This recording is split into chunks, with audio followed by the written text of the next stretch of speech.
안녕하세요. 드라마는 매번 기다려야 되고 틈날 때마다 집안일 하면서 사연 정말 열심히 듣고 있는 40대 가정주부입니다.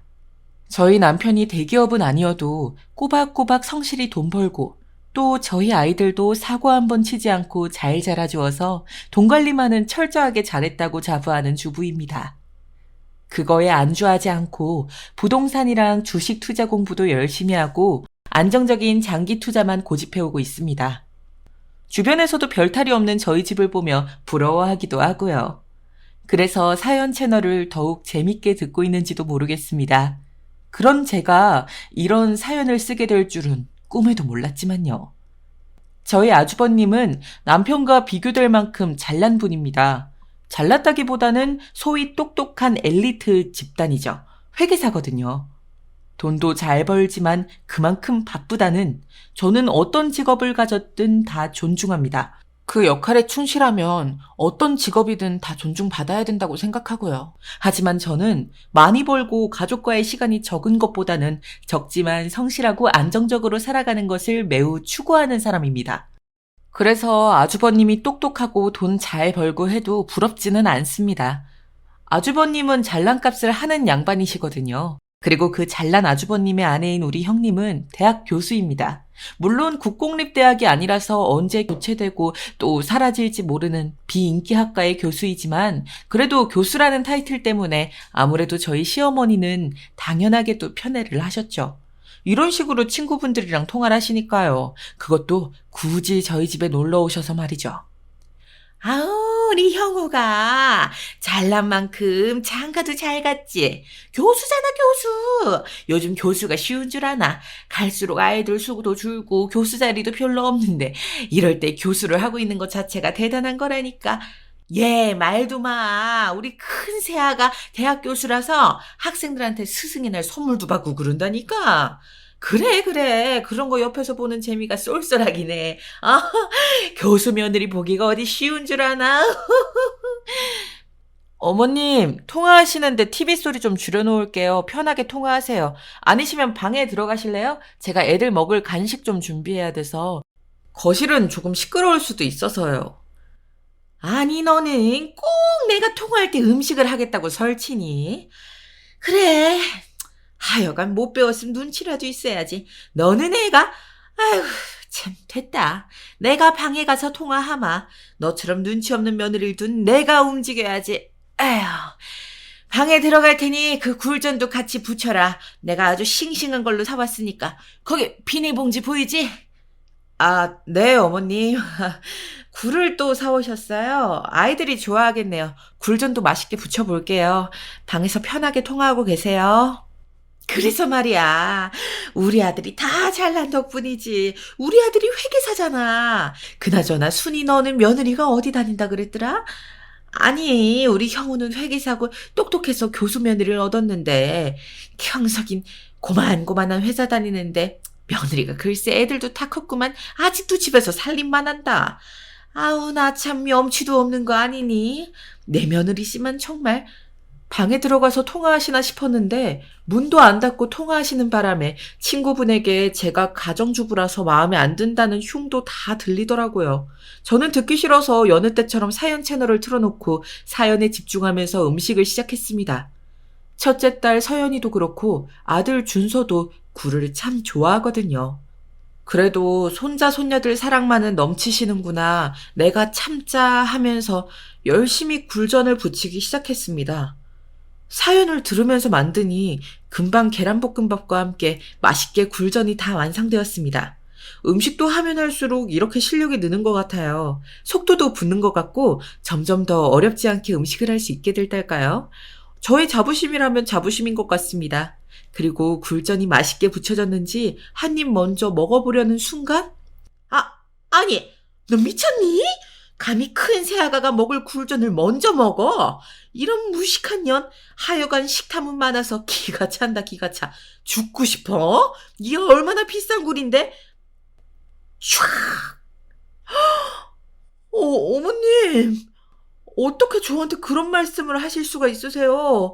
게다가 제 얼굴에 생굴을 그렇게 집어던지시면 어떡해요? 제가 뭘 그렇게 잘못했다고요? 이거 우리 서연이랑 준서 주시려고 굴 사오신 거 아니었어요? 참, 내가 언제 서연이랑 준서 준다고 했니? 착각도 유분수지. 하여간 어쩌면 그렇게 눈치가 없니? 당연히 교수인 큰 새아가한테 원기 회복 좀 하라고 줄 거였지. 서연이랑 준선 네가 사다가 해먹이면 될 것이지. 어쩌면 그렇게 홀랑 먹어버리니? 아우, 이게 얼마짜린데. 정말 이런 식이면 저도 더 이상 가만히 있진 않을 거예요. 제가 가정주부여서 어머님께 피해드린 거 있나요? 제가 우리 서연이랑 준서 못 키운 것도 아니고 도대체 뭐가 그렇게 불만이셔서 허구한 날 저희 집에 밥 먹듯이 오셔서 이렇게 형님이랑 아주버님 이야기를 하시는 거예요? 저한테 대체 듣고 싶은 말씀이 뭔데 그러시는 거예요, 네? 말씀 좀 속 시원하게 해봐 주세요, 네? 뭘 또 그렇게 정색을 하면서 달려드니? 너네 교수 형님 먹일 굴전 만드는 게 그렇게도 억울한 일이냐? 참나, 그렇게 속이 좁아가지고 서연이랑 준서가 널 보고 뭘 배우겠니? 너 때문에 기분 다 잡쳤다. 에이, 정말.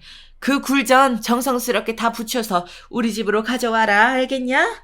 난 먼저 가 있을 테니. 아, 정말 그렇게 서운하게 이야기하시면 저도 무슨 말을 할지 몰라요, 어머님. 어머님, 오늘 일 후회하시게 될 거예요. 네네. 제가 아주 정성스럽게 굴전 다 부쳐가지고 오늘 저녁에 어머님 댁으로 갈게요. 오늘 형님이 이 굴전을 가지러 오시겠네요? 그렇죠? 기대하세요, 어머님. 안 나갈게요. 어머님께서 비싸게 사오신 굴로 정성스럽게 굴전을 만들어야 해서요.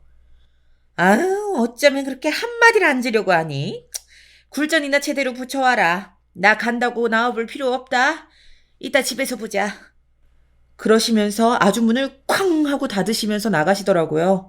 어머님께서 이렇게 대놓고 무시하시면서 저와 아주버님네를 비교하시는데 아주버님네에는 아주 기막힌 반전이 있거든요. 제가 굳이 그 가정의 평화를 지켜드릴 필요가 없지 않을까 이제는 그런 생각이 들었습니다. 어차피 시간이 지나면 다 알게 될 일이기도 할 테고요. 다만 그 시기를 미리 당긴 건 매일같이 와서 닥달하면서 저와 교수 형님을 비교하신 어머님이지만요.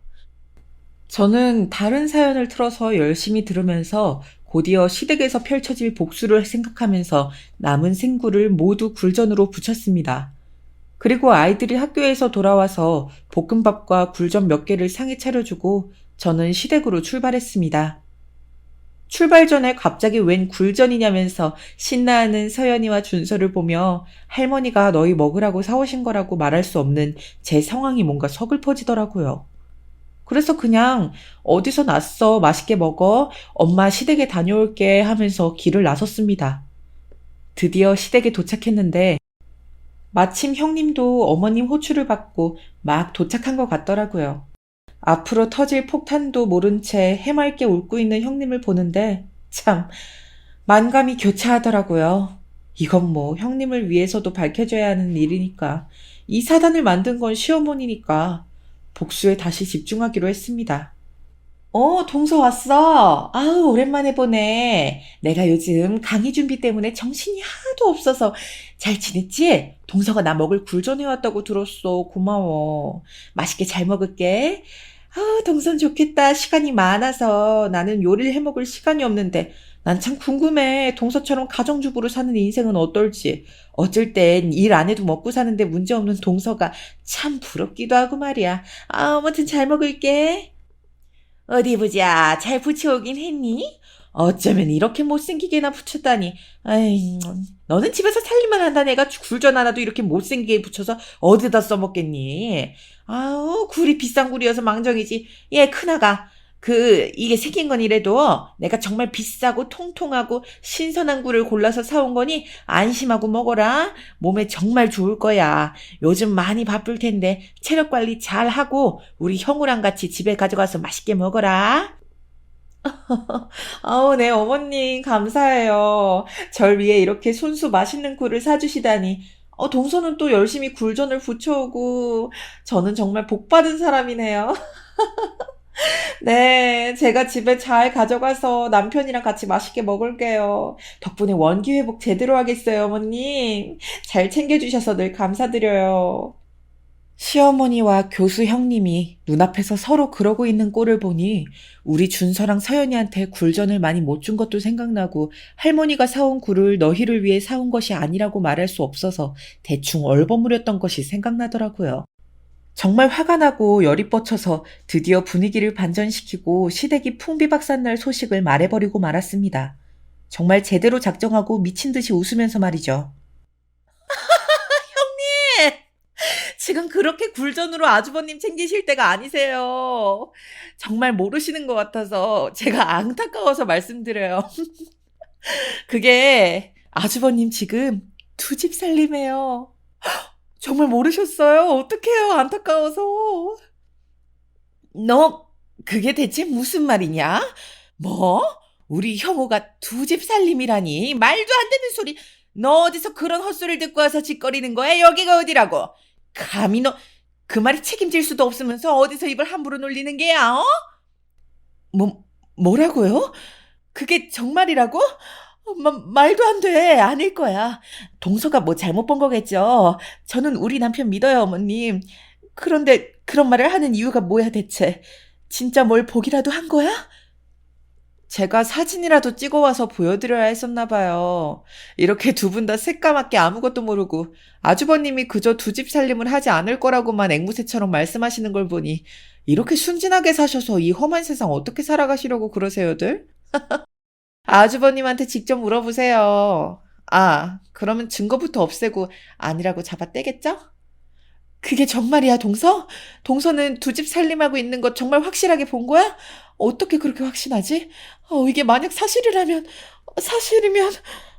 큰새아가, 지금 얘 말 들을 필요 없다. 집에서 살림만 하는 애가 뭘 알아서 그러겠니? 분명히 헛소리 하는 걸 거야. 내가 오늘 너한테 줄 굴전 좀 붙이라고 했다고 앙심 품고 저런 말도 안 되는 말 하는 거 아니겠니?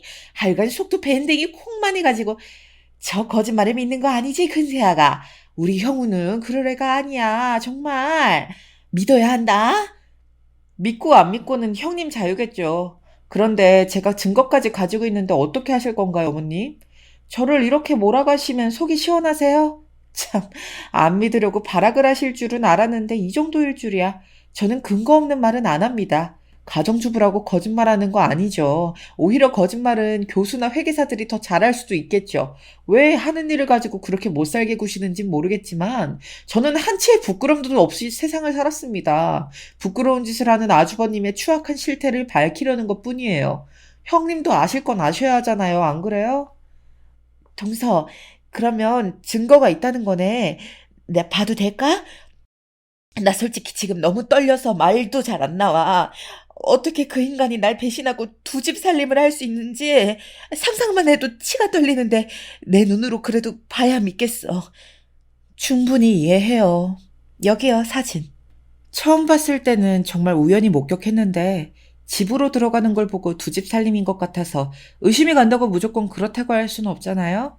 그래서 옆집에 물어봤더니 부부로 살고 있다고 벌써 2년 넘었다던데요. 뭐? 그게 정말이냐? 어디 나도 보자, 사진. 이건 정말 우리 형우잖아. 아이고, 이놈이 정말. 아니, 우리 큰 새아가를 놔두고 두 집 살림을.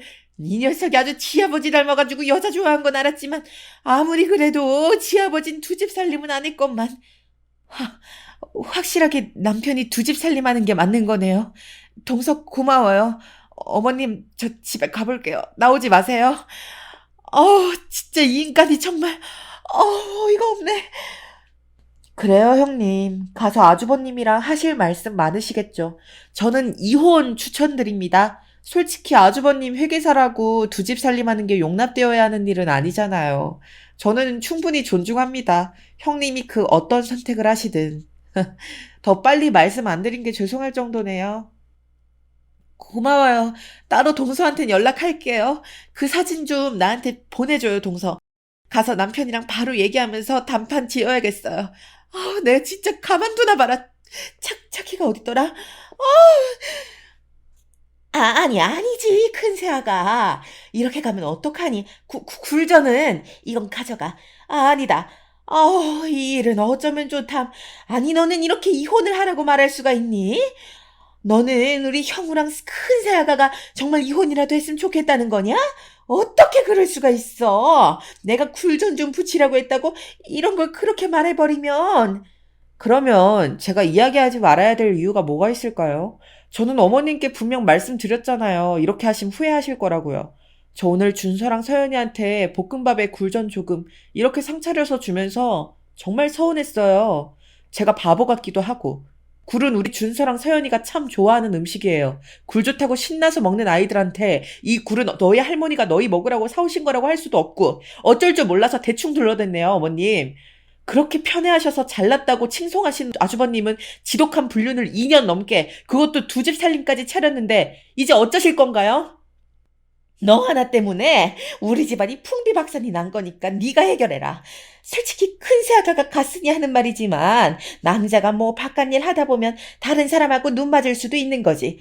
모르기만 했으면 되는 건데 하필 너한테 들켜가지고 지금 형우랑 형석이도 이 상황 알고 있는 거냐? 말해봐라. 얼른. 어머님께선 참 이기적이고 뻔뻔하시네요. 아버님께서 바람피신 것 때문에 소갈이 많이 하시고 사셨다고 그렇게 하소연하시면서 자기 아들은 그래도 된다는 건가요? 아주버님이 아버님을 닮은 건 어머님 때문일 수도 있겠네요. 그래도 제 남편은 아버님이랑 아주버님이랑 달라서 정말 다행이고요. 하, 지금 아주버님도 그렇고 제 남편도 몰라요. 제가 아주버님 두 집 살림하는 걸 알고 있다는 것도. 지금 이렇게 시댁에 와서 폭로한 것도요. 아이고, 이 일을 어쩌니. 그러면 우리 형우가 지금 무방비 상태에서 당하게 생긴 거 아니냐. 일단 형우한테 전화라도 해줘야겠다. 가만히 있어보자. 아유, 내 폰이 어디 있더라? 얘, 내 폰 못 봤니? 빨리 좀 찾아봐라. 어머님, 이건 반칙이죠. 어머님 폰 제가 딱 형님이 집에 도착하시면 그때 드릴게요. 아주버님이 이 일을 알고 있는 건 너무 형님한테 불리하잖아요. 사실 형님이 얄밉긴 했어도 대놓고 차별하시는 어머님만큼 나쁜 것도 아니죠. 그리고 같은 여자로서 형님은 피해자이잖아요. 아주버님이 두 집 살림이라니 상상이나 했겠냐고요. 너는 대체 누구 편이니, 정말? 우리 집안을 아주 풍비박산 내고 지금 그런 태도가 말이 되는 거냐? 아이고, 아이고. 이래서 사람을 잘 들였어야 하는 건데. 집에서 애들이나 잘 키우고 살림이나 똑바로 할 것이지. 어딜 기어나와서 우리 형우 팔목을 잡아? 도움이 안 돼도 이렇게 안 될 수가 있니? 아주 작정을 했구나, 작정을 했어. 이 고양가. 끝까지 어머님은 아주버님이 잘못한 게 없다고 하시네요. 제가 밖에 나가서 아주버님 두 집 살림하시는 걸 우연히 목격한 게 지금 잘못이라고 하시는 건가요?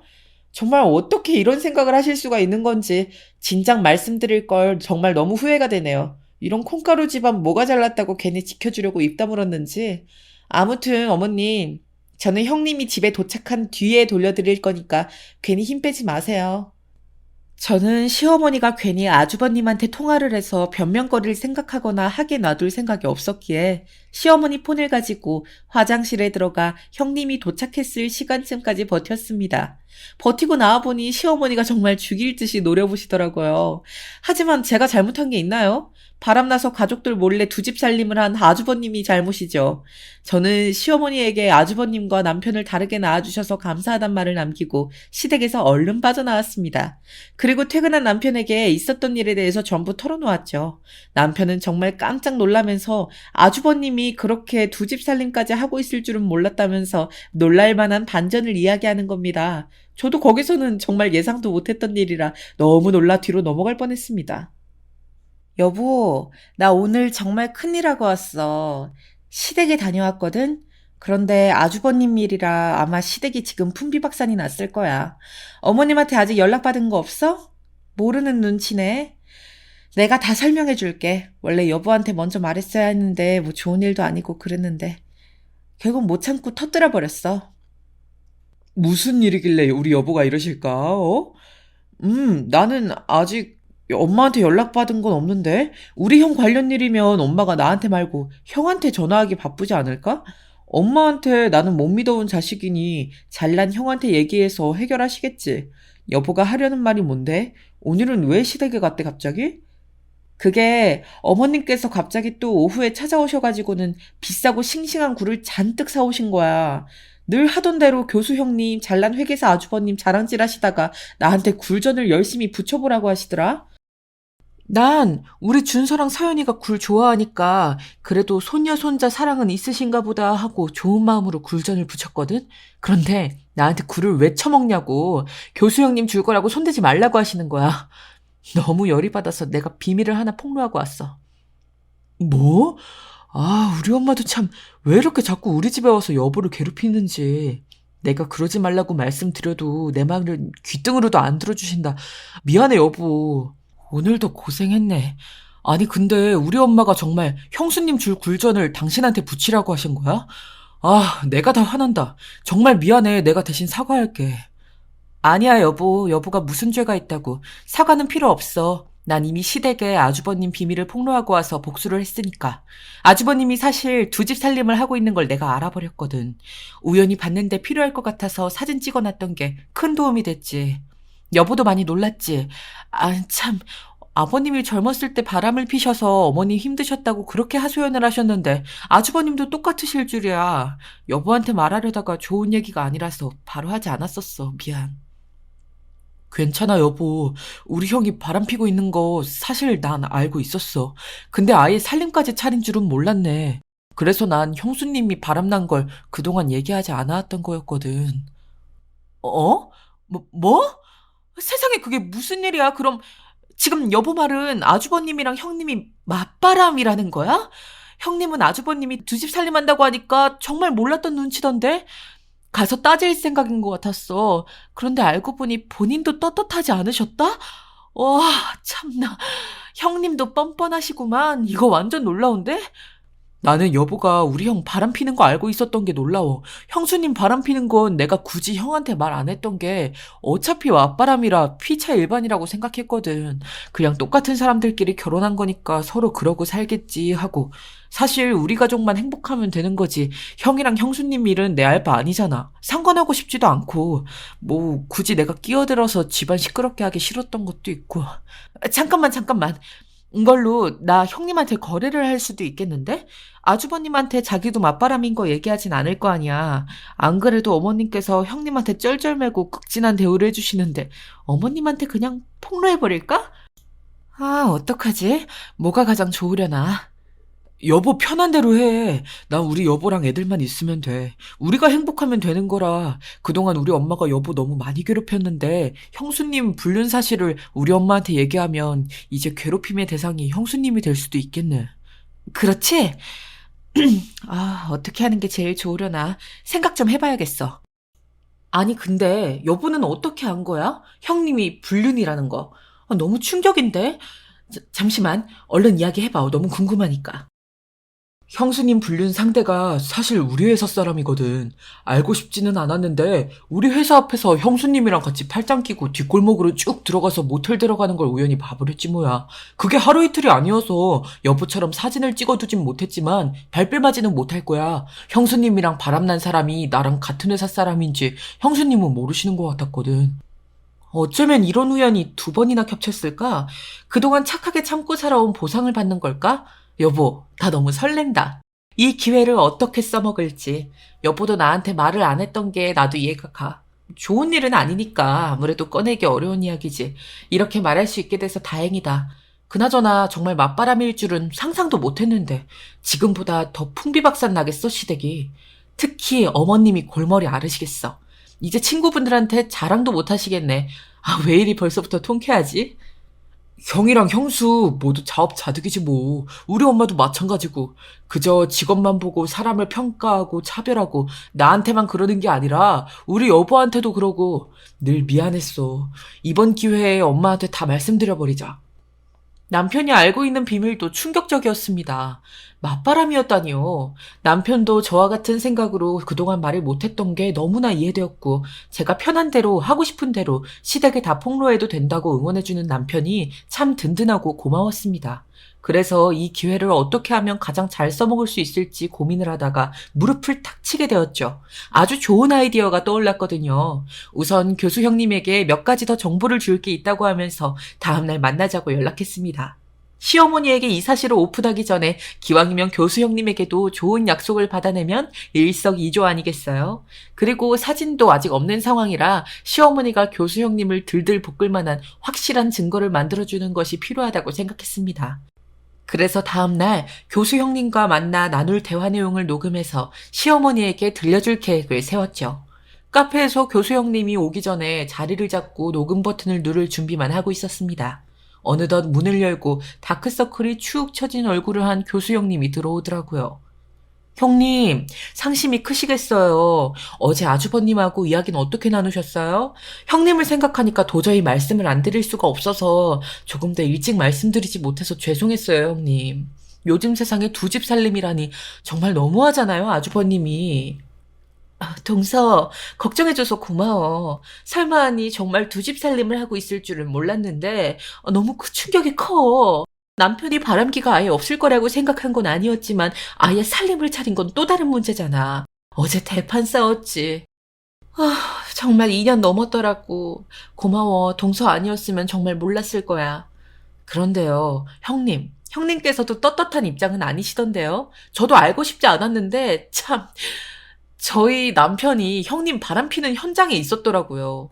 어떻게 되는 거예요, 형님? 어머님한테 바로 말씀드릴까 하다가 우선 당사자인 형님께 먼저 말씀드렸어요. 아주버님도 바람핀 마당이니까요. 아니, 그걸 어떻게, 서방님이 저를 어디서 봤다고 하는데? 뭔가 착각하신 것 같은데? 무슨 말을 그렇게 해, 동서. 나 아니에요. 믿어줘야 해. 정말 억울하네. 그 불륜 상대가 저희 남편이랑 같은 회사 다니는 건 정말 상상도 못 하셨나 봐요. 당연히 바로 인정하진 않으실 거라고 생각했어요. 그래도요, 형님, 제가 증거도 없이 확인도 없이 형님한테 이렇게 왔겠어요? 아주버님 두 집 살림 차렸단 이야기 어제 남편한테도 처음 꺼냈는데 남편이 형님 불륜 이야기를 는 거예요. 그래서 형님한테 만나자고 한 거였고요. 어떻게 그게 정말이야, 동서? 어우, 일이 어떻게 이렇게 돼? 말도 안 돼. 그게 동서. 난 두 집 살림은 안 차렸어. 정말이야. 그 사람이랑은 그렇게 깊은 사이는 아니고. 비밀로 해주면 안 될까? 솔직히 내 남편이 더 잘못했는데 이게 지금 밝혀지면 쌍방이라고 난리칠 거 아니야. 근데 동서도 알다시피 난 그냥 정말 가벼운 관계야. 살림까지 차리는 그런 단계가 아니라고. 그래서 억울해, 정말로. 동서가 날 도와주면 나도 동서를 도울게. 원하는 거 말만 해. 네, 그래도 이걸 나중에 어머님께서 알게 되시면 왜 말 안 했냐고 괜히 제가 중간에서 나쁜 년 될 게 뻔한데. 그건 어떡해요. 교수 형님한테 바라는 거야. 뭘 말씀드리면 될까요? 저희 가족은 지금 이대로도 행복해서 딱히 도와달라고 할 만한 게, 글쎄요.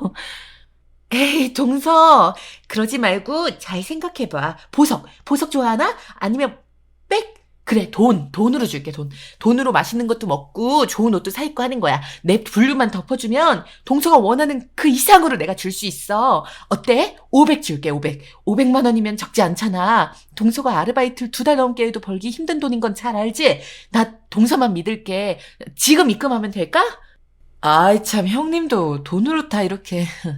아무래도 어머님한테 말씀드리는 게 좋겠어요. 그만 일어나시죠. 동서. 혹시 금액이 적어서 그래? 여기 계좌번호 찍어. 내가 600 지금 바로 보낼게. 제발 나 한 번만 봐주라. 그래도 내가 동서 그동안 괴롭힌 것도 아니고 어머님이 동서한테 모질게 하셨지. 나랑 동서는 골이 깊은 사이도 아니잖아. 우리 서로 돕고 살자고. 정말 바로 보내셨네요.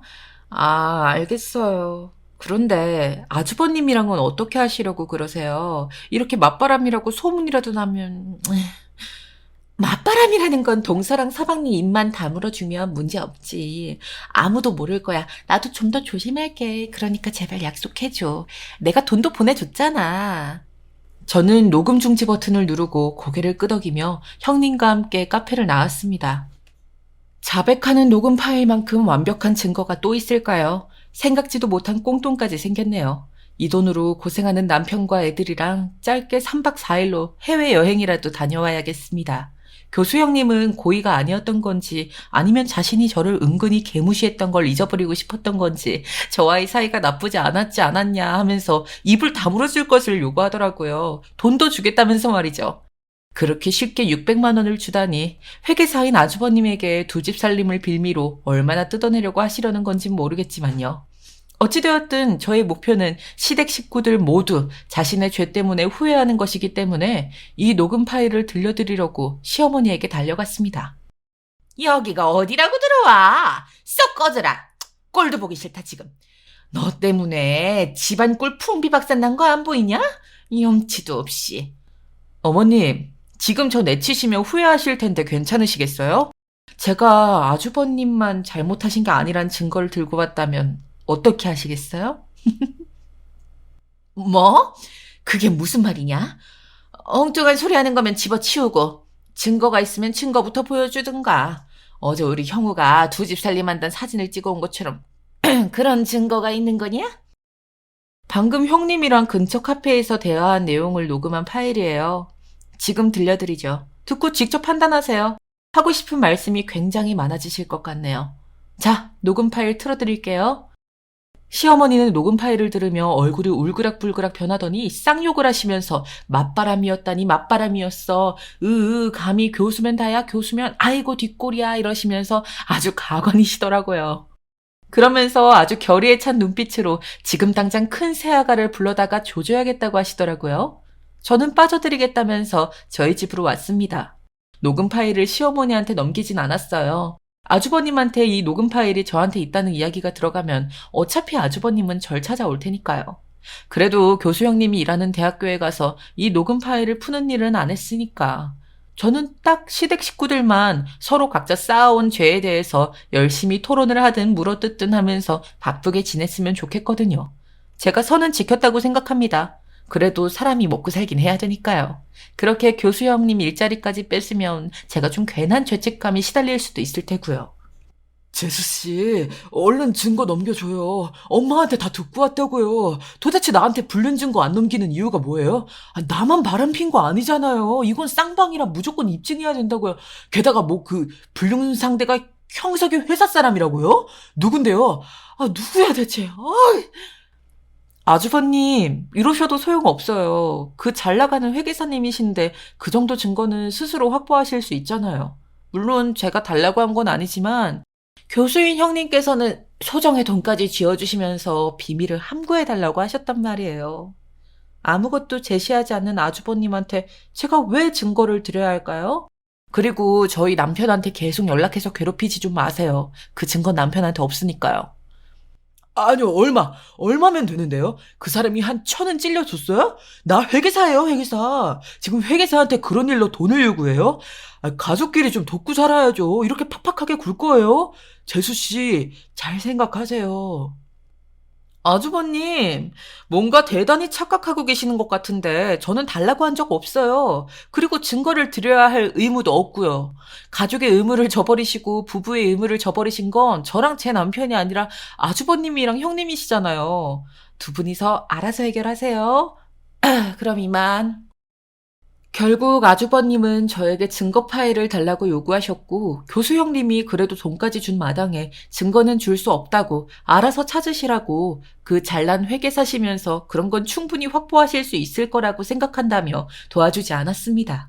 아주버님이 남편한테 계속 증거를 저 몰래라도 달라고 연락해서 귀찮게 하는데 이번에는 정말 따끔하게 안 된다고 이야기하라고 남편에게 단속시켰죠. 남편이 가지고 있는 증거는 없는 게 사실이기도 하고요. 그래서 아주버님과 형님은 서로 이혼 소송에서 유리하기 위해서 법적인 증거를 열심히 수집하려고 난리를 치고 있는 판국이고 시어머니께서는 알아놓으셨더라고요. 그렇게 자랑하고 다니던 회계사 아드님의 잘난 교수 타이틀 며느리를 더 이상 자랑할 수 없으니까요. 즐겨나가던 모임도 안 나가고 그냥 회비만 내신다고 하더라고요. 저희 집에 자꾸 오셔서 하소연을 하려고 하시길래 비밀번호를 바꿔버렸습니다. 지금 아주버님 구해준 게 바로 저인데 자꾸 와서 이래라 저래라 괴롭히시면 아주버님한테 불리하게 할 거라고 시어머니한테도 엄포를 놓았습니다.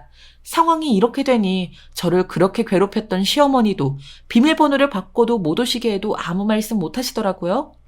저의 이야기를 듣고 어떤 생각이 드시나요? 여러분이 저라도 이렇게 하지 않으셨을까요? 세상에 완벽한 비밀은 없으니 저처럼 참지만 말고 말하시는 걸 추천드리고 싶습니다. 불륜의 세계, 저는 잘 알지 못하지만 이렇게 가까운 시댁 식구인 아주버님과 형님이 불륜을 하고 있다는 게 참, 처음에는 놀라웠지만 결국 흔하게 일어나는 일이란 생각이 들더라고요. 그리고 배우자를 속이는 일, 그런 비밀은 나쁜 일이기에 끝까지 비밀에 붙여지는 것이 안 좋은 거라고 생각하고요. 그래서 알게 되면 저는 이야기해야 한다고 말씀드리고 싶어요. 물론 모르는 게 약이라는 분들도 분명히 계실 겁니다. 하지만 쌍방이잖아요. 쌍방인 줄 모르고 그동안 저를 괴롭힌 시어머니와 형님에게 복수하려고 터뜨린 비밀이었지만요.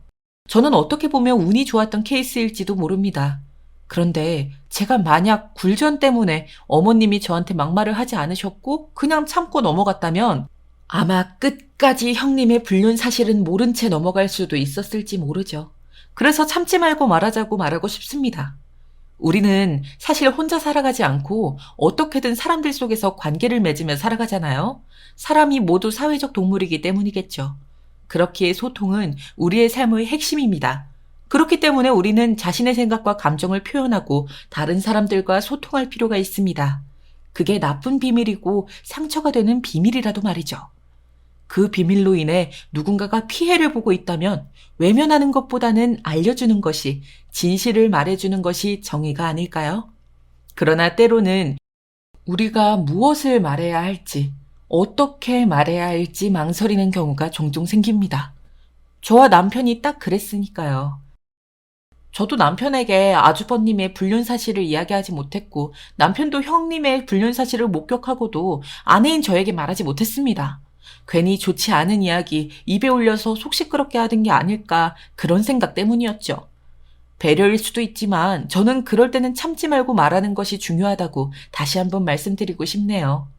참지 말고 말하는 것은 우리의 의견과 관점을 표현하는 첫걸음입니다. 그리고 힘이 되어주기도 하고요. 교수 형님이 저한테 바로 600만 원을 보냈을 때는 솔직히 많이 놀랐거든요. 시어머니도 바로 교수 형님을 대하는 태도가 180도 변하는 것을 볼 수 있었고요. 아주버님이 그렇게 흥분하면서 형님의 불륜 증거를 내놓으려고 할 줄도 몰랐습니다. 저와 남편이 봐온 아주버님은 정말 맨날 자기 잘난 맛에 취해 사는 그런 사람이었거든요. 우리는 각자 다른 생각과 경험을 가지고 있기 때문에 우리는 서로에게 반드시 말을 해야 합니다. 그것이 엄청난 비밀이라고 할지라도요. 말함으로써 우리는 자신의 생각과 감정을 나타낼 수 있고 다른 사람들과 소통하여 문제를 해결하고 관계를 발전시킬 수 있습니다. 실제로 문제인 나쁜 비밀인 불륜에 대해 이야기했더니 서로 쌍방으로 불륜을 저지르던 아주버님과 형님이 이혼 소송을 하고 있잖아요. 이혼 소송을 통해서 그 둘은 각자의 길을 가겠죠? 어떤 식으로든 종결이 날 관계가 될 테니까요. 저는 비밀을 말하고 시댁이 풍비박산 난 것이 오히려 정말 잘한 일이라고 생각하고 일말의 후회도 없거든요. 여러분들이 저였어도 그런 마음이 들지 않으실까요? 참지 말고 말하는 것은 우리가 진정성을 가지고 살아가는 방식이라는 생각까지 드는걸요. 진정성은 우리가 자신이 되기 위해 필요한 가치 중 하나입니다. 우리는 자신의 생각과 감정을 솔직하게 표현하고 다른 사람들과 소통하며 진정한 관계를 형성할 수 있습니다. 참지 말고 말함으로써 우리는 진정성을 향해 나아갈 수 있습니다. 이번 일을 겪으면서 불륜은커녕 저만 바라봐주고 저의 가족을 위해 성실히 일하는 남편이 다시 한번 고맙고 든든하게 느껴졌습니다. 진정성 있게 남편과 대화하는 시간도 많이 늘어났고요. 꼭 비밀이 아니더라도 무언가를 참지 않고 말하는 것은 우리의 성장과 발전을 위한 필수적인 요소라는 생각이 들었습니다. 저와 남편도 진정성 있는 소통을 통해서 항상 새로운 것을 배우고 발전하게 된 것 같거든요.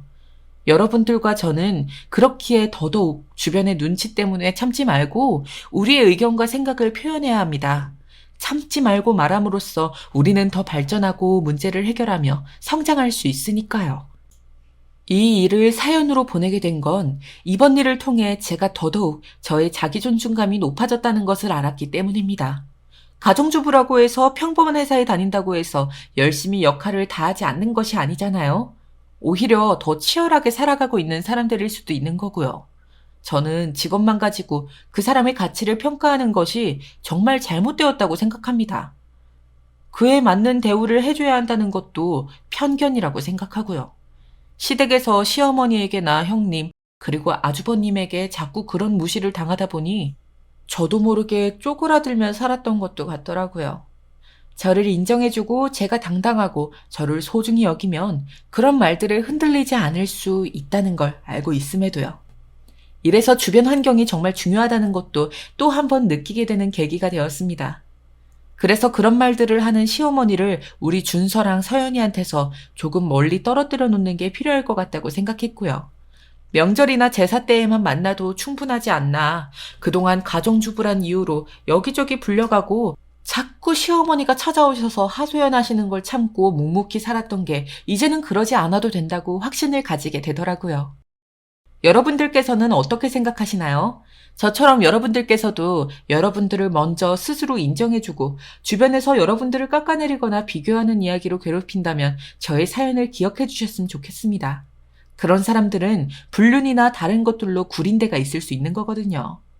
뭐 꼭 100% 그렇다고 할 수는 없지만요. 저도 몰랐잖아요. 설마 아주버님이 아니라 형님까지 맞바람을 피고 있을 줄은 끼리끼리 만나는 경우가 아니었나 생각합니다. 여러분들께서는 자신의 의견과 생각을 소중히 여기고 존중받을 권리가 있습니다. 그러니 비밀을 알게 되신다면 주저하지 말고 참지 마시고 당당하게 말합시다. 말하지 않아도 어차피 세상에 완벽한 비밀은 없으니까요. 분명히 밝혀질 겁니다. 칼자루를 쥐고 있으면 그걸 숨기지 마세요. 숨긴다고 알아주는 사람 아무도 없더라고요. 말함으로써 우리는 소통하고 진정성을 향해 나아가며 성장하고 자신을 인정받을 수 있으니까요. 여러분, 그러니 두려워하지 말고 여러분들의 의견과 생각을 그리고 알고 있는 비밀들을 솔직하게 오픈하세요. 긴 사연 들어주셔서 너무 감사드리고요. 여러분들 하시는 일 모두 잘 되시기를 진심으로 바라겠습니다. 안녕하세요. 전 30대의 나이에 회사를 다니고 있는 여성입니다. 여기 사연 올리시는 걸 보니 저와 비슷한 이야기를 가지신 분들이 많아 이렇게 저도 써보게 되었는데요. 부디 여러분들의 딸이라 생각하시고 들어주시면 감사하겠습니다. 저는 30 초반에 남편을 만나게 되었는데요. 불과 6년 전이었어요. 지금 생각하면 참 오랜 시간이 지난 것 같은데 6년밖에 안 되었다니 그 사실이 지금도 소름이 끼치네요. 3년 전 전 남편을 지인의 소개로 만났습니다. 제가 책 동호회를 통해 알게 된 지인이었는데 주변에 너무 괜찮은 사람이 있다며 한번 만나보라고 하더라고요. 그래서 호기심 반 설렘 반으로 나간 자리에서 남편을 만나게 된 것이죠. 남편은 준수한 인상에 큰 키, 한마디로 호감형의 남자였어요. 외모적으로 제가 꿈꾸던 이상형과 닮아 있어 내심 얼마나 설레었는지 모릅니다. 안녕하세요. 친구한테 이야기 들었는데 땡땡 회사 다니신다고요? 거기 제가 가던 카페 바로 옆에 있는 건물이라 이름이 낯설지 않았네요. 아, 그러셨어요? 그나저나 생각보다 미인이 나오셔서 좀 당황스러웠네요. 사진보다 실물이 훨씬 이쁘신 것 같아요. 그날 남편과의 대화는 물 흐르듯 잘 흘러갔고 저희 다음 만남을 기약하게 됐어요. 만나면서 남편은 가끔 집안 이야기를 꺼내었는데 부모님부터 자기의 형, 누나까지 모두 교수라고 하더라고요. 남편은 거기에 큰 자부심을 느끼는 것 같았어요. 저 역시 명문대를 나와 나름대로 좋은 회사에 다니고 있긴 했지만 남편의 집안 식구 전체가 모두 교수라는 점은 대단하게 느껴지긴 하더라고요. 남편 역시 대학원에서 석사까지의 학위를 가지고 있었는데 그 점을 자랑스럽게 생각했고요.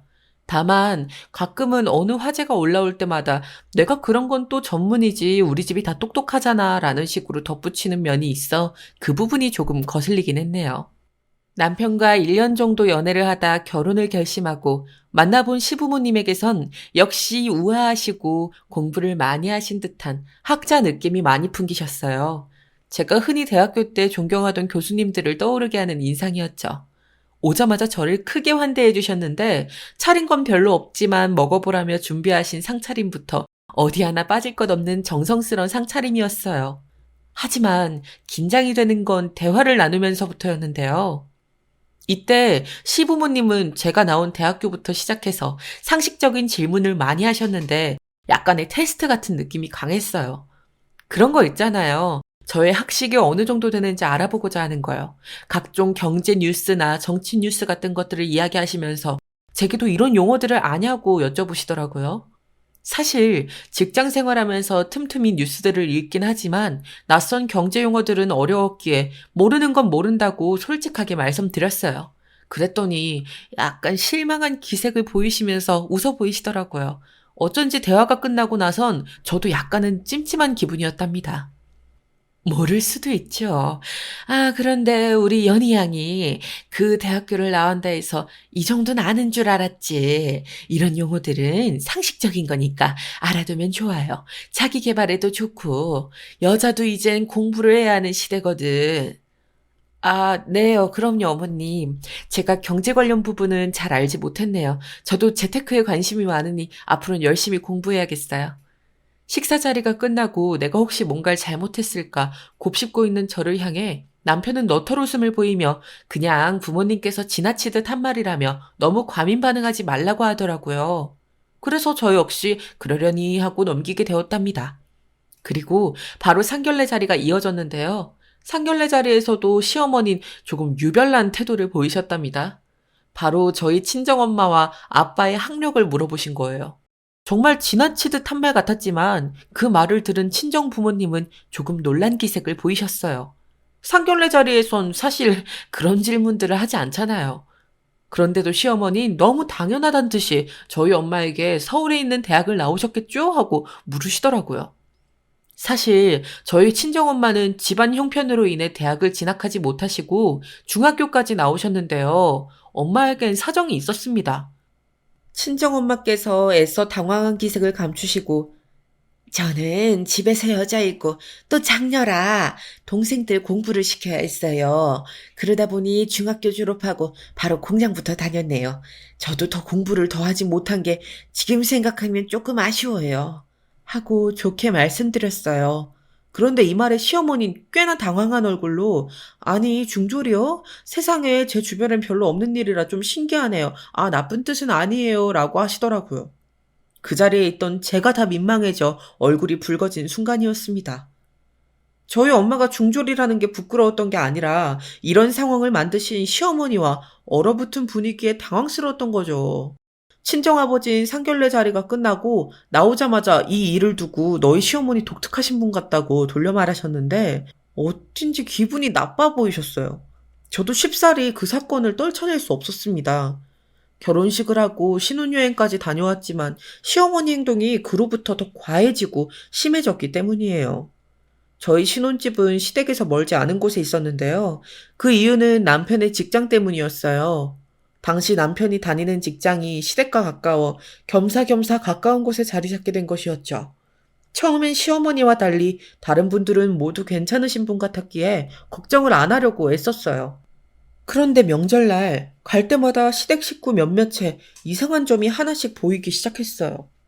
그날은 시어머니 생신이라 선물을 준비해 시댁으로 향했는데 남편의 일이 늦게 끝났기에 제가 먼저 도착해 들어가게 되었어요. 그런데 가보니 시누이와 시어머니가 영어로 대화를 나누고 있는 것이었어요. 사실 영어가 더 편하면 그럴 수 있다 하지만 제가 알기론 두 분 다 한국에서 나고 자라셨고 외국으로 가끔 여행을 가시는 정도라 들었는데 영어로 말할 정도라니 새삼 낯설고 이상하더라고요. 제가 인사를 하자 환하게 웃으며 반겨주던 두 사람은 제가 과일을 깎으러 부엌으로 가자마자 또다시 영어로 대화를 하기 시작했어요. 엄마, 올케는 우리가 하는 말 알아들을 수 있을까? 그렇겠지. 명문대 나왔으니 당연하지. 모를 수 있겠니? 그래도 우리보단 아직 많이 실력이 부족하겠지. 그러니 네가 잘 알려줘라. 우리 집안에 영어 못하는 사람은 있어서는 안 돼. 그러면서도 마치 두 사람은 제가 못 알아들을 것처럼 영어로 대화했다, 일본어로 대화했다, 왔다 갔다 반복했습니다. 저는 일단은 못 들은 척 과일을 내와 화제를 다른 것으로 전환하려 했고요. 그런데 이런 비슷한 행동은 다음 명절에도 똑같이 이루어졌어요. 여기엔 조금 더 노골적인 대화가 들어갔는데요. 엄마, 올케 그 대학 나온 거 확실하지? 내가 그 대학교 나온 후배를 아는데 올케랑 비슷한 학번인데 올케를 모른다던데? 아, 대학이 워낙 크니 그럴 수 있지. 거기 학생 수가 몇 명인데. 근데 평소 하는 말이나 행실이나 다니는 회사 보면 이상하지 않아? 좀 무식한 사람처럼 굴 때가 있잖아. 우리가 하는 말도 못 알아듣는 것 같고. 저번에 내가 일부러 영어 철자를 틀리게 써서 보여줬는데 못 알아보던데? 하, 나 너무 웃겨서 정말. 그래? 아이고, 이거 흥신소라도 써서 그 대학 나온지 조사해봐야 하는 거야? 이 말을 영어로 하고 있는데 너무 어처구니가 없더라고요. 신우이란 사람이 글쎄 제가 무식한 사람처럼 굴었다며 한껏 비웃고 있는 거였어요. 거기다 일부러 틀리게 써서 보여줬다는 것도 소름이 끼쳤어요. 저는 형님이 실수하신 줄 알고 넘어간 거였는데 저렇게 사람을 재고 판단하다니 정이 뚝 떨어졌습니다. 더 이상은 참을 수 없었기에 전 그날 바로 남편에게 제가 어떤 일을 당했는지 모조리 낱낱이 전달했어요. 나 정말 억울해. 내가 왜 당신 누나한테 그런 취급을 당해야 해? 사람이 배웠다는 이유로 그렇게 얕잡아보고 무시하는 거, 그거 초등학생도 안 할 유치한 짓 아니야? 우리 누나가 그랬다고? 그랬다면 내가 사과할게. 미안해. 누나한테 다시는 그러지 말라고 할게. 왜 그랬지? 처음에 남편은 설마 하는 눈치였어요. 하지만 제가 울며 하소연을 하자 이제야 믿을 수 있겠는지 알겠다고 하더라고요. 그런데 그리고 나서 한참 잠잠한가 싶더니 사건이 터지고 말았어요. 남편이 어떻게 전달했는지 모르겠지만 형님과 시어머니가 어느 날 저를 조용히 부르더라고요. 어쩌면 화해의 자리라고 생각했기에 전 그날 형님의 딸 지은이 생일 선물까지 미리 준비해가지고 갔었어요. 시어머니 영양제도 함께 두 손 바리바리 챙겨서요. 그런데 그 모든 게 정말 헛짓거리였더라고요. 제가 가자마자 두 분은 날카로운 눈빛으로 저를 훑어보더니 너 앉아봐라 하고 명령조로 말씀하시는 거예요. 네, 어머님, 형님, 말씀하세요. 너 사람이 그러면 못 쓴다? 네 형님이 언제 그런 말을 했다고 거짓부렁이를 만들어 내 아들한테 일러 바친 거니? 내가 너 좀 배우내라고 대접해줬더니 그새를 못 참고 일을 저질러? 예, 아무리 그래도 고자질이 뭐니 고자질해. 그것도 없는 사실을 지어내서 그건 아주 못 배워먹은 인간이나 하는 짓이다. 없는 사실이라뇨? 전 들은 대로 전달했을 뿐이고 똑똑히 들었다고 말씀드렸습니다. 그리고 심지어 못 믿을까봐 제가 한 말을 영어로 번역까지 해드렸어요. 제가 유창하게 영어로 말하는 것에 두 분 다 퍽이나 놀라더라고요. 마치 무언가를 들킨 사람들처럼요. 그러더니 시어머니는 더 이상 들통나면 안 되겠다 생각했는지 허둥지둥 이만 물러가 보라며 저를 보내시더군요. 내가 지금은 넘어가 주지만 다음부터는 얄짤 없을 줄 알아? 그날 현관문을 박차고 나가는 제게 그렇게 괜히 엄포를 놓으시는데 도둑이 재발저려 하는 행동이란 걸 유치원생 아이라도 알 수 있었습니다. 남편은 어떻게 되었는지 궁금해했지만 전 이번에도 사실 그대로를 전달하곤 시댁 이야기는 서로 하지 말자고 선을 그었어요. 생각하면 할수록 열이 받았고 이러다간 연이라도 끊고 싶어질 것 같았기 때문입니다. 그리고 그때부터 저도 모르게 시댁의 발길을 서서히 끊기 시작했어요. 필요한 명절이나 행사가 있을 때만 방문했고 굳이 안 가도 되는 자리라면 방문하지 않았죠. 그렇게라도 저를 지키고 싶었어요. 다행히 시어머니는 여기에 별다른 반응이 없으셨어요. 그런데 시아버지는 조금 다르셨어요. 평소에 안부 인사도 자주 드리려 했던 제가 문자 한 통이 없으니 못내 서운하셨나 봐요. 어느 날 요즘은 왜 시댁에 들리지 않냐고 농담조로 물으시더라고요. 평소 제게 잘해주시고 딸같이도 여겨주시는 시아버지라 그런지 저도 마음이 불편해서 죄송하단 말씀을 드렸어요. 죄송해요 아버님. 제가 요즘 몸이 좀 안 좋아서요. 나중에 아버님 좋아하시는 약주 사들고 들릴게요. 그래. 너 편할 때 와라. 절대 강요하는 거 아니니까. 그런데 다름이 아니고 전번 날 내가 이상한 꿈을 하나 꿨지 뭐니. 사실 그 꿈 이야기 해주려고 한 거야. 네? 꿈이요? 어떤 꿈인데요?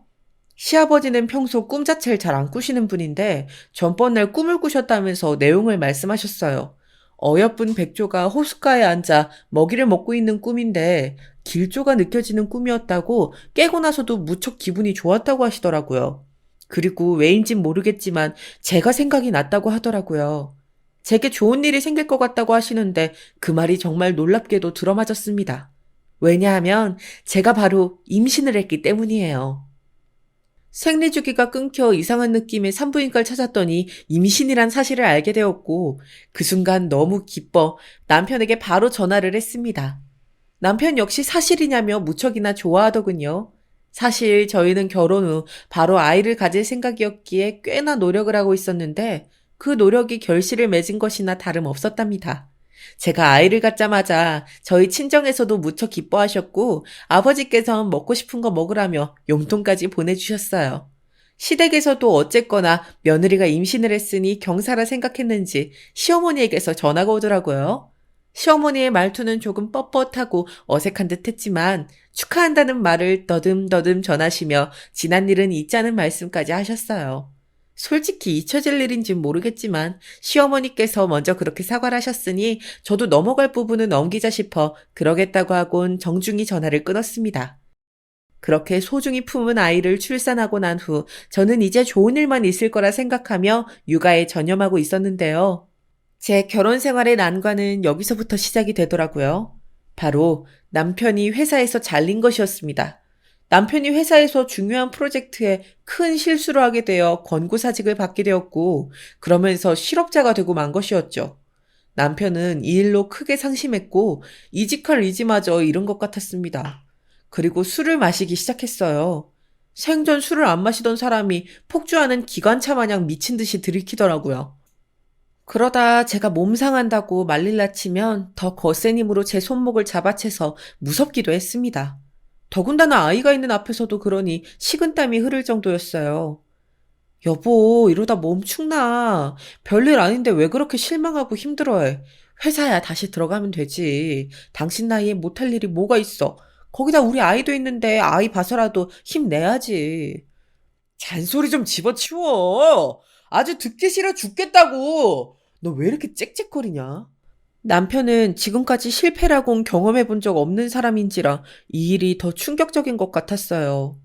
스스로를 자책하는 정도가 지나쳐 자신을 망가뜨리고 있음에도 멈출 줄을 모르고 어느새 저와 아이를 둘 다 위협하고 있었죠. 그러다 어느 날은 돌연 자기가 사업을 해야겠다고 하더라고요. 집에 있는 돈을 모조리 끌어모아야겠다고요. 사업이라니 너무 갑작스러운데? 도대체 무슨 사업을 할 건데? 내가 아는 형이 동업자를 하더라고? 그 형은 이미 사업으로 한 달에 1억 이상 벌고 있는 사람이야. 형이랑 하면 무조건 성공해. 그런 사람이 당신을 왜 껴주는 건데? 껴주냐니! 내가 똑똑하고 유능한 사람이니까 껴주는 거지. 넌 말을 왜 그따위로 하냐? 제 남편은 바로 뭐라도 던질 듯 공격적인 태도를 보였습니다. 이때 남편의 성향을 바로 알아봤어야 했는데 말이죠. 남편은 그 다음날 프레젠테이션까지 준비해 제 앞에서 줄줄이 발표하더군요. 자, 당신이 생각해도 이건 될 것 같지 않아? 우리 이제 돈 걱정 없이 사는 거야. 마음껏 해외여행도 가면서. 사업에 사자도 해본 적 없는 사람이 갑자기 사업을 한다고 하니 반대하고 싶었지만 남편의 바람이 너무 간절해 보였어요. 그런데 여기서 문제가 한 가지 있었어요. 남편은 부족한 사업 자금을 저희 친정에서 빌리고 싶어 했어요. 실직한 사실을 곧 죽어도 시댁엔 절대 알리고 싶지 않아 했고 사업도 비밀리에 하고 싶어 했거든요. 우리 엄마 아빠도 부자는 아니야. 사업 자금이 적은 금액도 아니잖아. 당신네 어머니 아버지에게 도와달라 하면 안 돼? 우리 엄마는 고지식해서 절대 이런 데 돈 쓰지 못하게 할 거야. 날 얼마나 야단칠지 뻔해. 그러니 당신이 도와줘야 해. 당신, 나 위에 그럴 수 있지? 도와주면 내가 보란듯이 성공할 거야. 성공하고 우리 집에도 얘기할게, 요 여보, 제발, 한 번만. 취기에 어린 남편의 호언장담은 믿음직스럽지 않았기에 친정의 일을 상담했는데 저희 친정엄마와 아버지께서 고민할 시간을 달라 하시더니 어느 날 남편을 불러 이렇게 말씀하시더라고요. 내가 윤서방을 믿고 빌려주는 거긴 하지만 이 돈은 귀하게 써야 하네, 알겠나? 내 딸, 자네의 딸, 가족 모두가 생계에 걸려있다고 생각하고 시작하게. 예, 알겠습니다, 장인어른. 꼭 성공으로 보답드리겠습니다. 저만 믿으세요. 저희 친정어머니와 아버지는 사실 사람을 쓰는데도 돈을 빌려주는 것에도 엄격하신 분들인데 제 남편이란 사실 하나만 보고 자금을 대주신 거나 다름없었습니다. 남편은 돈을 받고 연신 싱글벙글이었고 자신감에 가득 차 있었죠. 사실 옆에서 보는 저는 초조했어요. 제 판단이 맞을지 아닐지는 남편의 사업이 어떤 흐름을 타는지에 따라 달려 있었어요. 하지만 일단 마음을 비우고 육아에 전념하기로 했습니다. 정말 다행스러운 건 그 이후 사업 자금을 받고 남편의 사업이 잘 풀리면서 술 마시는 빈도도 줄어들고 얼굴에 점점 웃음기를 되찾았던 거예요. 집으로 돌아와 아이와 놀아주는 시간도 늘어나고 저와 보내는 시간도 늘어났고요. 그리고 이 사실을 시댁에서도 알게 되었는데 시어머니는 오로지 공부 잘해 먹고 살 수 있는 직업만을 최고로 생각하시는 분이셨기에 별로 좋지 않게 생각하더라고요. 거기다 이런 말씀까지 하시는데 정말 속에서 열이 올라왔습니다. 너 이건 누가 부추긴 거니? 설마 새아가가 사업하라고 부추긴 거야? 아니에요. 부추긴요, 어머님. 이의가 하고 싶어서 시작한 거예요. 돈은 어디서 나서? 두 분 다 배움이 짧으신데 너희 친정에 돈이 있을 리도 없고. 잘 됐으니 다행이지만 못 되면 어쩌려 그랬어. 새아가 네가 부추긴 짓이지? 엄마, 내가 하고 싶어서 한 거고 잘 됐으면 만사 오케이지. 왜 그러세요? 으이구, 엄만 사업하는 거 싫다. 사업은 망하면 끝이야. 험한 데서 굴러야 하는 거고. 가방끈 짧아도 할 수 있는 게 사업인데 너 우리 귀한 아들 험한 곳에서 굴리려 하면 어쩌니? 얘 무슨 접대하고 술 먹고 그런 이상한 일 하다 병나면 어쩌려고. 맞아, 옳게. 내 동생은 사업 체질이 아니야. 내가 봐서 알아. 옳게 그렇게 안 생겨서 생각보다 돈 욕심이 많나 보다. 왜 그랬대? 너무나도 고지식한 시어머니와 시누이를 보면 많이 배웠다고 사람이 다 아는 건 아니구나 하는 생각이 절로 들었습니다. 저절로 가슴이 옥죄어 왔죠. 게다가 왜 저희 친정 부모님을 비하하는 발언까지 하시는 건지, 왜 괜히 저를 몰아가시는 건지 이해할 수 없었어요. 전 단호하게 앞으론 저희 부모님을 향한 비하 발언은 안 해주셨으면 좋겠다고 말했어요. 그러니 시어머니는 괜히 입술을 툭 내미시며 불쾌해하시는데 무시해버렸어요. 나중에 남편이 저희 친정에서 돈을 빌린 사실조차 마음에 안 들어 하시며 자기 아들 기죽이지 말라고 저한테 신신당부까지 하셨는데 이조차 한 귀로 흘리고 말아버렸지요. 그런데 사실 이때 이것 말고도 저를 정말 스트레스 받게 했던 건 따로 있었는데요. 바로 아이를 두고 벌어지는 시누이와 시어머니의 대화 때문이었어요. 아이가 자라자 그 두 사람은 틈만 나면 훈수질을 하려 들었어요. 어느 날은 제가 아이를 일반 유치원에 보내려 하자 형님이 며칠간이나 저를 말리려 들더라고요. 제 아이의 육아인데도 불구하고 이렇게까지 하는 형님이 도무지 이해가 되지 않아 슬슬 저도 짜증이 나던 참이었습니다. 그러다 일이 터졌어요. 올케는 아이 영어 유치원 안 보내면 나중에 올케 다른 애들한테 뒤떨어져. 부모 원망하면 어쩌라고? 괜찮아요, 형님. 저는 아이가 원할 때 공부시키려고 해요. 저도 영어는 늦게 시작한걸요? 공부는 자기가 하고 싶을 때 하는 게 맞다고 생각해요. 토달지 말아라. 그건 네 형님 말이 맞다. 너 유전자라는 것도 무시 못한다. 사돈께서 대학을 못 가셨는데 우리 손주가 혹시라도 사돈 쪽을 닮았으면 어떡하니? 그런 가능성도 생각해야지. 뭐라고요? 어머님, 지금 저희 엄마 욕 보이신 거세요? 아니, 그냥 그게 아니고. 그런 뜻이 아니라. 내가 뭔 말을 한 거지? 순간 머리를 세게 망치로 맞은 듯 하더군요. 그제서야 시어머니가 말을 허겁지겁 주워 담으시려 잘못 말이 나온 거라고 변명하셨지만 제 귀엔 들리지 않았습니다. 어떻게 저희 엄마를 저렇게 말하실 수 있는지 듣고도 믿기지가 않았어요. 시누이도 분위기가 얼어붙자 농담조로 말한 거라고 둘러댔지만 그건 농담으로 할 수 있는 이야기가 아니었어요. 아가, 미안하다. 네 시애미가 제정신이 아닌가 보다. 당신 나 좀 봐. 그때 시아버지가 거칠게 시어머니를 방으로 데리고 들어가시더니 나눈 이야기가 거실까지 들려왔는데 가관이었어요. 아니, 맞잖아요. 쟤네 엄마 아빠 다 중졸이라던데 난 솔직히 걱정스러워서 그런 거죠. 그리고 며느리 제 명문대 간 것도 무슨 농어촌 전형이래나? 그런 걸로 갔다던데 그거 공부 못하는 애들도 가는 거란 말이에요. 우리 집에서 못해도 의사, 교수, 판검사 정도 태어나야지 그 이하가 되면 어떡하냐고요. 당신은 설득을 해야지. 당신! 그 경박스러운 입 안다다? 그러니 맨날 사람들한테 욕 얻어먹고 다니는 거 아니야. 한 번만 더 며느리 앞에서 그딴 이야기 해봐. 여기서 처절하게 깨달은 사실 하나는 어머닌 저희 집안, 그러니까 저희 부모님과 저까지 모두 싸잡아서 멍청하고 무식한 사람 취급을 하고 있었다는 겁니다. 저는 행여나 우리 아이가 들을까 겁이 나 아이를 안아들고 곧바로 시댁 밖으로 뛰쳐나왔어요.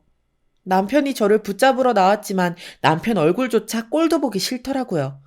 왜냐하면 남편은 그 자리에서 제가 그런 수모를 당하는 동안 아무것도 하지 않고 있었거든요. 최소한 자기 와이프가 그런 일을 당하고 있다면 옆에서 하지 말라는 둥 어떤 언질이라도 해야 하지 않나요?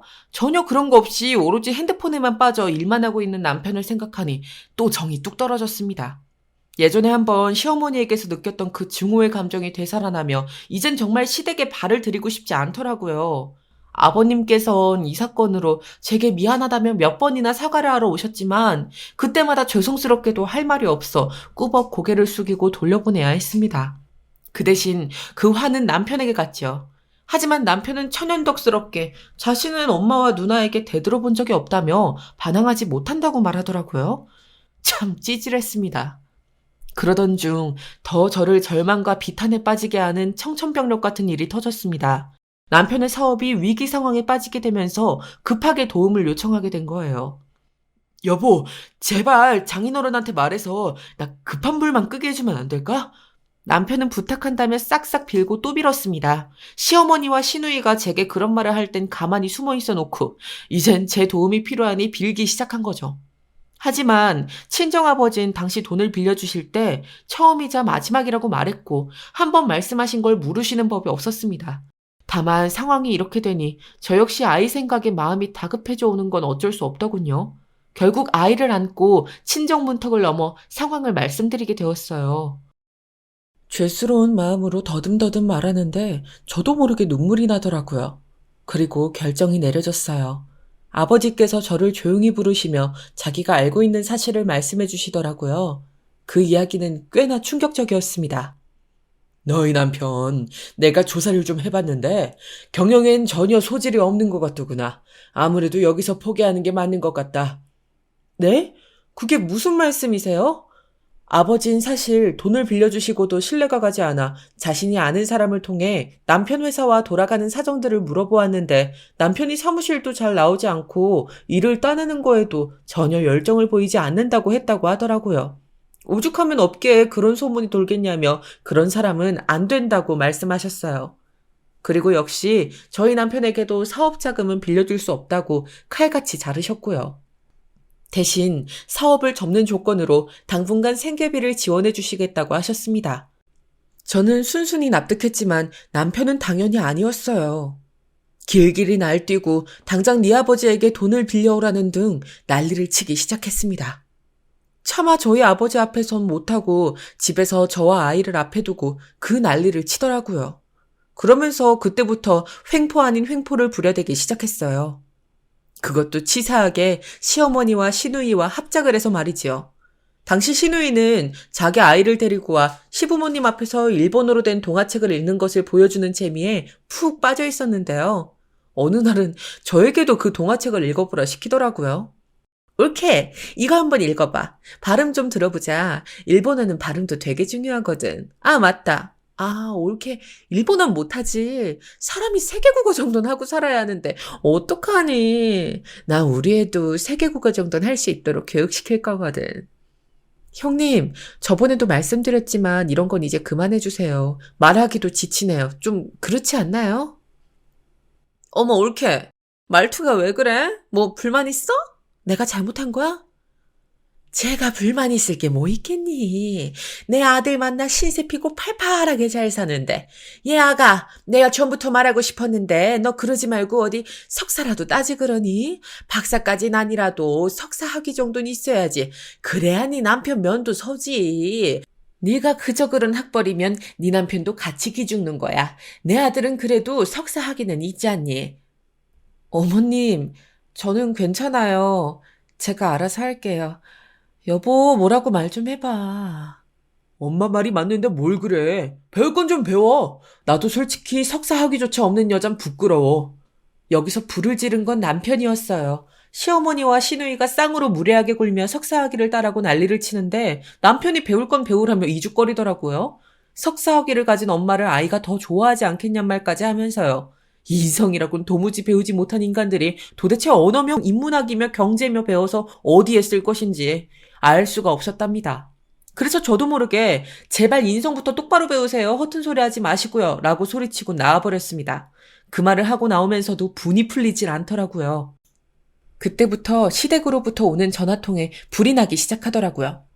그중에선 고상한 학자답지 않은 문자들도 참 많았어요. 전화를 왜 피하는 거냐, 어디 시부모한테 그러고 나가는 법이 어디 있냐, 며느리로 인정받고 싶으면 당장 무릎 꿇고 빌어라 등등 여러 문자들이 왔지만 전 모조리 읽고 물을 씹듯 와작 씹어버렸습니다.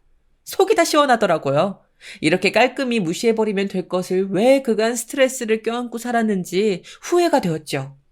남편 역시 집에서 시위 아닌 시위를 하는데 저는 밥도 차리지 않았고 공간도 따로 분리해 아이와 함께 잠을 잤습니다. 저희 아버지한테 사업자금을 지원받지 못한 것에 꽁에 저렇게 구는 게 눈에 빤했거든요.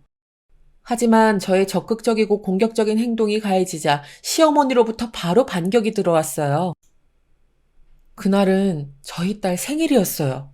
왜 하필 이날이었을까요? 시어머니가 갑자기 쳐들어오시더니 딸아이와 딸아이 친한 친구들 제가 조촐하게 생일 파티를 하고 있는 상을 흘끗 쳐다보더니 선물을 준비했다고 하더군요. 이때부터 심장이 불길하게 뛰기 시작했어요.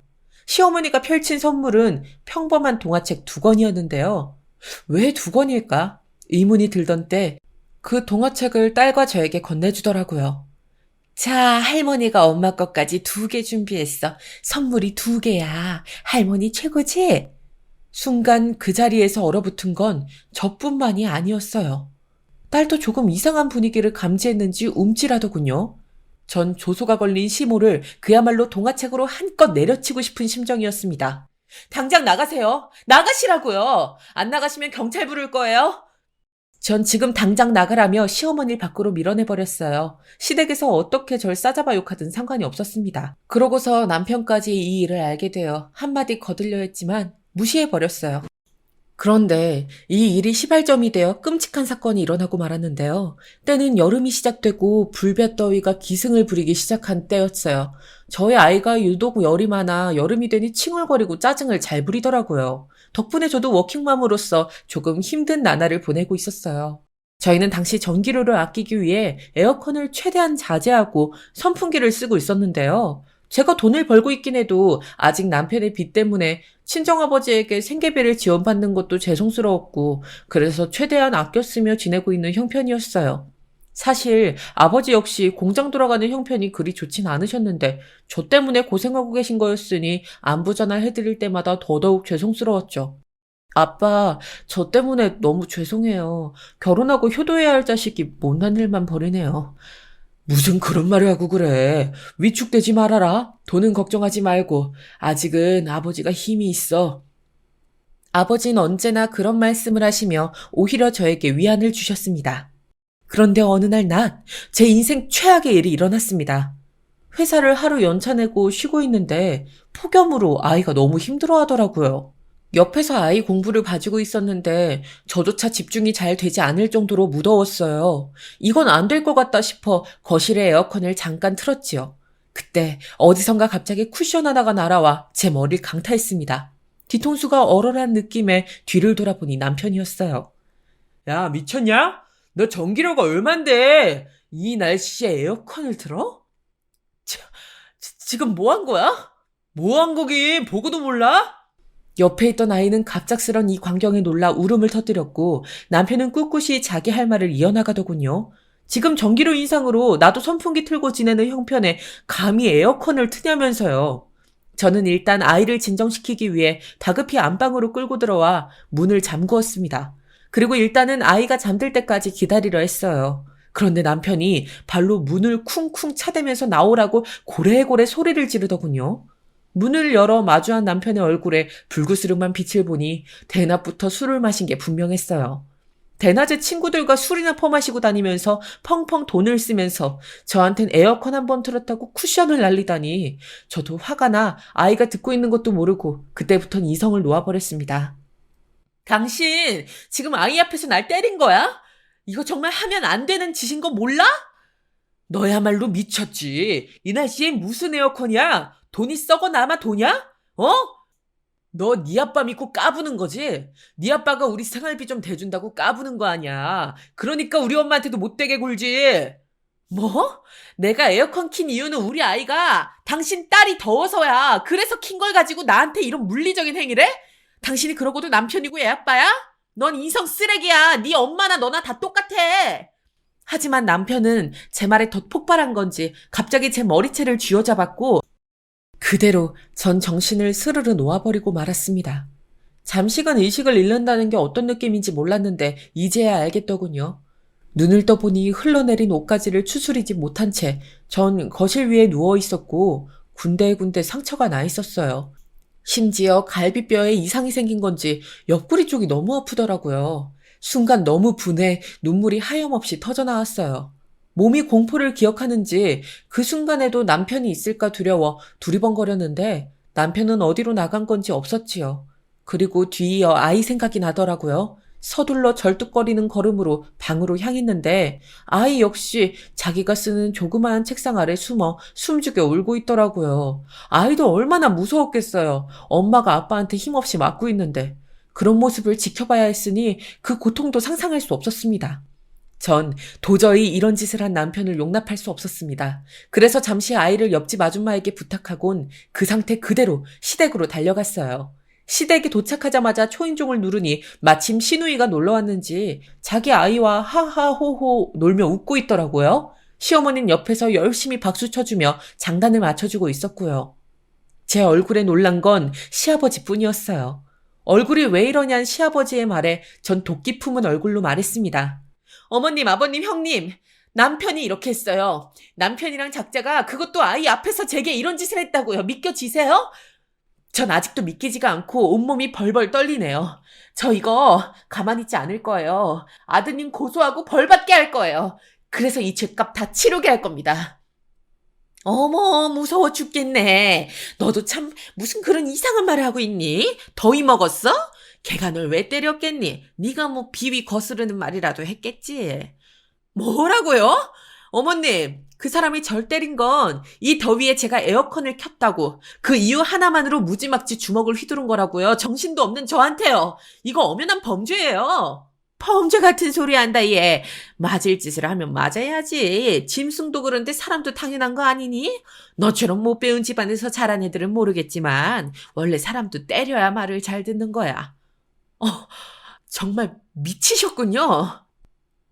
순간 그런 말을 하는 시어머니가 더 이상 사람으로 보이지 않더라고요. 이렇게 상처 입고 온 며느리한테 잘 맞았다고 하는 시어머니라니 이 집안이 그저 온통 지옥으로 느껴졌습니다. 그때 어디서 코 고는 소리가 들리는 겁니다. 익숙한 소리여서 바로 옆방 문을 열었더니 남편 놈이 거기서 퍼질러 자고 있더라고요. 저에게 이런 짓을 저질러 놓고는 자기는 쿨쿨 술에 취한 채 자고 있더라고요. 한마디로 시어머니는 어떻게 돌아가는 상황인지 다 알고 제게 저런 말을 한 것이었죠. 저는 남편에게 다가가 있는 힘껏 멱살을 붙잡고 뺨을 내려쳤습니다. 잠에서 미처 깨지 못한 남편이 제 손길에 놀라 속수무책으로 맞고 있는데 옆에서 시어머니가 달려와 제 머리채를 붙들더라고요. 어디 내 귀한 아들한테 손을 대? 그리고 시누이가 제 팔 한쪽을 잡고 어떤 행동도 하지 못하도록 압박했어요. 정말 다행스럽게도 이 상황을 빠져나갈 수 있었던 건 시아버지 덕분이었습니다.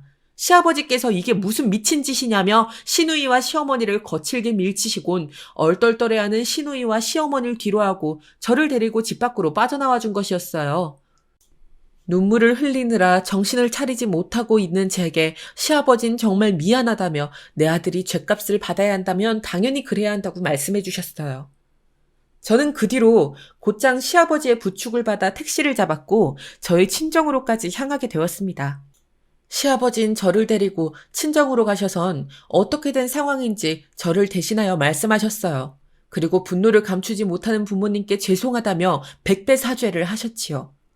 역시나 저희 부모님은 이 일을 절대 넘길 수 없다며 당장 법적 조치를 취하겠다고 하셨습니다. 특히나 저희 아버지께선 분노를 참지 못하셨어요.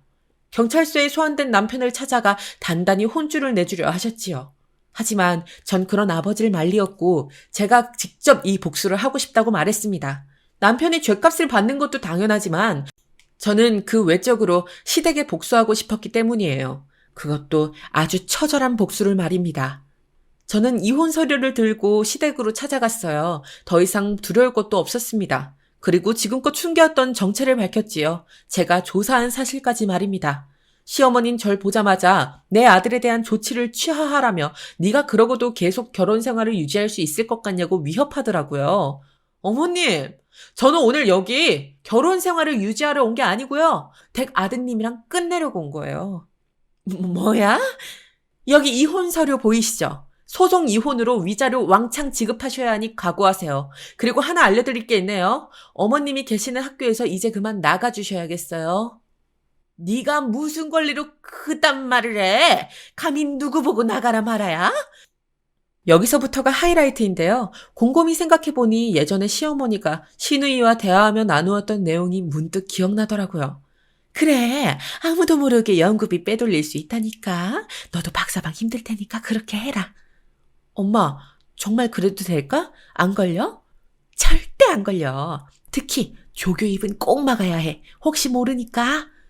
사실 시어머니가 계시는 그 학교의 총장님은 저희 외삼촌이셨어요. 어머니 아버지께서 모으신 돈을 대학교에 기부금으로 전달해 주실 정도로 저희 집안은 외삼촌과 좋은 사이를 유지하고 있었는데요. 언젠가 시어머니가 재직 중인 그 학교 이름을 듣고 잠깐 놀랐지만 따로 티를 내진 않았습니다.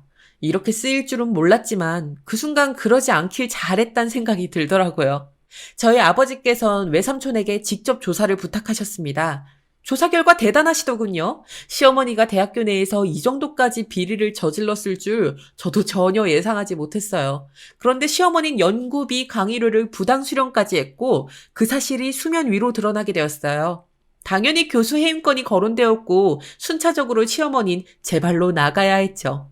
물론 시어머니는 이 사실에 대해 끝까지 발뺌했지만 곧 조치가 취해져 해임으로 이어지고 말았습니다. 자신이 그토록 중요시 여겼던 명예를 잃으셨으니 인생 전체를 잃은 것과 별반 다를 게 없었어요. 아버지를 통해 그 과정을 들으며 전 무척이나 통쾌했답니다. 인과응보라고 하잖아요. 죄에 대한 벌을 응당받은 건 이 한 사람뿐만이 아니었답니다. 전 남편 역시 피해갈 수 없었어요. 전 남편은 일단 상해죄로 징역을 선고받았고 이혼 과정에서도 아버지의 도움으로 좋은 변호사를 선임하게 되어 거액의 위자료를 청구할 수 있었어요. 덕분에 전 남편은 제게 돈을 내어주어야 하는 형편이 되었지요. 빈털터리 신세를 면하지도 못한 데다 돈까지 빚을 내줘야 하니 그 심정이 어떻겠어요? 전 남편이 저에게 했던 행위들을 생각하면 하루에도 10대 번씩 속에서 천불이 났지만 그 이후 펼쳐진 상황들은 제게 상처를 위안하듯 꽤 괜찮은 치유제로 작용했답니다.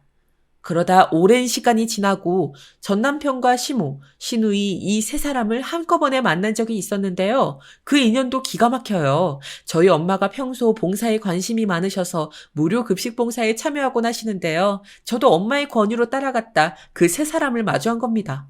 어떻게 이 세 사람이 무료 급식까지 받아야 하는 신세가 된 걸까요? 어이없는 얼굴로 시어머니를 보고 있으니 시어머니가 냅다 제 옷깃을 붙잡으며 저에게 극 존칭을 쓰더라고요. 내가 아주 큰 죄를 지었어요. 제발 우리 아들과 다시 좀 만나줘요. 예? 이게 무슨 일이에요? 그 손 치우세요. 사부인, 내가 귀한 분을 몰라 뵙고 무례를 저질렀어요. 평생 사죄하며 살게요. 그러니 제발 우리 아들 좀 다시 만나줘요. 아니면 돈이라도, 밥이라도, 밥 먹을 돈이라도 한 푼만 부탁해요. 저는 어떻게 된 사정인지 물었어요. 알고 보니 시댁이 남편의 사업 재기를 돕겠다고 온갖 돈을 쏟아부은 탓에 집안의 가세가 기울었고 그러다 길거리에 나앉게 된 것이더라고요. 그 사정들을 부끄럼 없이 낱낱이 말하며 제발 한 번만 받아달라고 도와달라며 세 사람이 한꺼번에 절 붙잡는데 뿌리쳐도 거머리처럼 들러붙더라고요.